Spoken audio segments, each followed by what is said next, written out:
We just had Word of God. If you don't know his Twitter handle, that's what it is, GAWD. If you want to send off comments to him, you can. Mine is my name, so that's my Twitter handle.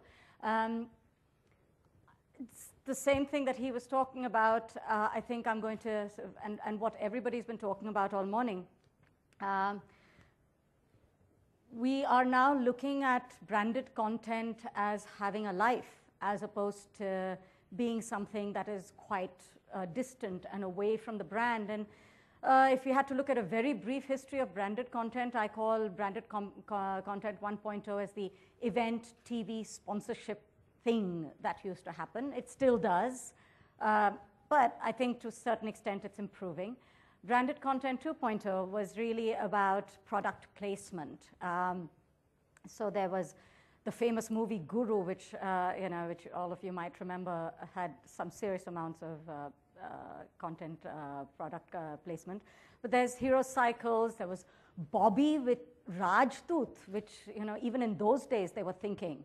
So it's not too far that we've come from the time of Bobby, even that we kind of consider where we are today with branded content.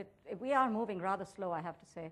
3.0 is when there was content creation. So as much as I would like to take Coke Studio into 4.0, I will explain to you why it's on its way there, but right now I would still put it very much under content creation. The Duris, Hero, Roadies, these are all brands at that cusp of going from 3.0 into what I call 4.0, and I'm going to take you through what I call 4.0. Bear with me, and I will walk you through this very gently. A brand is merely a brand, an inanimate object, until enough people care about it. Once enough people care, they congregate and they form a community around this brand. Now, I am not speaking necessarily of digital. We are in a social gathering. IndiaSocial is about socializing. It could happen on ground, online, or anywhere else that you see fit. So let's really expand ourselves to imagine a community that goes beyond digital and is made up of real people. This confluence of the congregation then creates an energy field. So we're all gathering together, and by the very purpose of our gathering, we actually create an energy field. It's very Reiki-like in its perspective.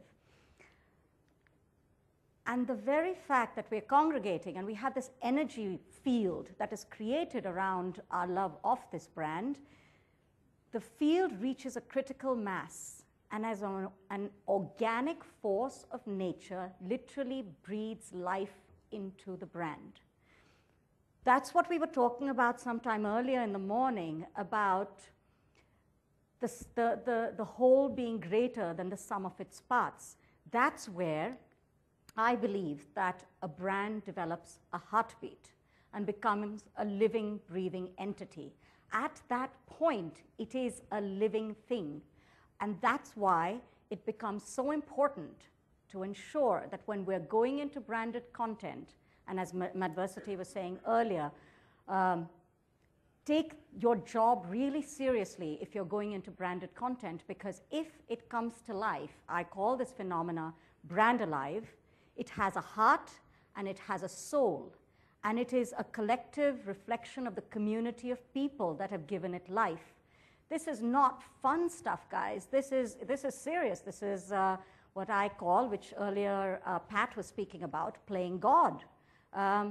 This brand now belongs to the community that has given it life, and its future now lies in their hands.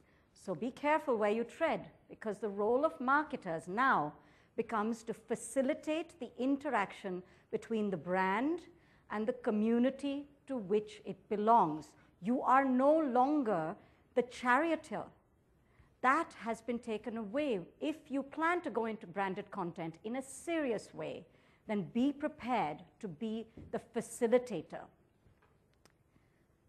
And that's what we refer to, or I refer to, as branded content 4.0.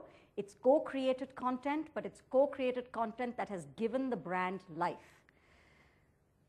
Now, just coming to life is wonderful. It's embryonic in that sense. However, there are certain things that will now lead the brand forward in its brand alive state. The first of these is that it must have a heart, it must have a life, it must have a place.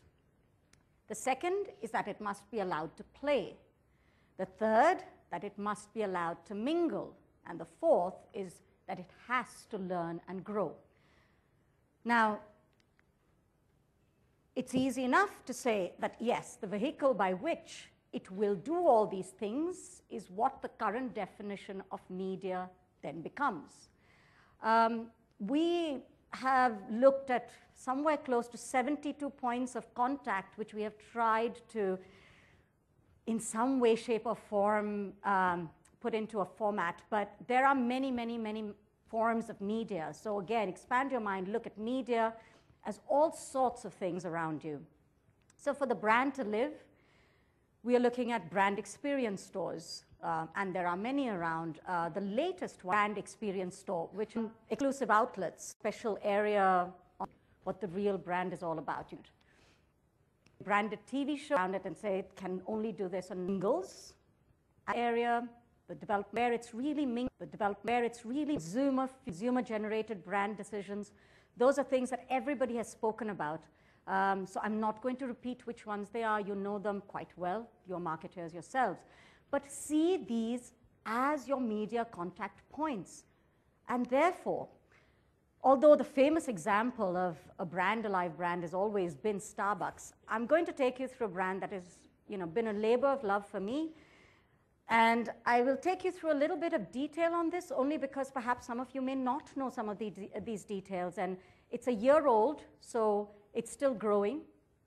But it's been fun. And to just give you a little background, Coke Studio has already been a brand, a live brand, since 2007 when it came to life in Brazil. That's where it first happened. It was an IP that was thought of for the launch of Coke Zero. It then came into Pakistan in 2008 with Royal Hat as the producer. It took on a life of its own. And then last year, it came into India to have its own life here. So it's been alive for a long time. It's just that here, we have only just seen it, probably a little bit from Pakistan and now into India. Let's see what it did last year. These are the numbers across both Pakistan and India. The Brazil numbers are hard to track because a lot of it is in language. And I'm unable to follow the multiple languages. So some of it is in Spanish, some of it is in Portuguese. But I'll explain to you the ones that I've managed to capture in English. In Pakistan today, it is produced by Coca-Cola, the company, and it is aired over 23 channels. Time magazine has called Coke Studio Pakistan one of the 10 best things ever to happen to Pakistan. Almost 40 million youth were reached via the TV show in India, 4 million radio consumers, 700,000 fans on Facebook for India, over 1 million fans on Facebook for Pakistan, 75,000 subscribers, over 50 million views on YouTube, more than 10 million downloads. In India, we had 16 live concerts across India to reach and engage 10,000 people one-on-one, which was quite something else. And the album sets have gone platinum, something Sony Music, which does the distribution, hasn't seen in a while. And we are now looking into the next season for India and for Pakistan and seeing it growing day by day. This is still a baby, but there is life. And the life is being fueled by all these people that have gathered around it who will not let it die because there is a commitment now made by the fans to take it forward. And I will end with just some basic things that I've learned from this. Personally, be relevant, generate attraction, be transparent. Many people have said this. Be authentic, invite interaction, allow them to share control, celebrate aesthetics, but most importantly, be brave. And that's what I have to say to you. Thank you very much.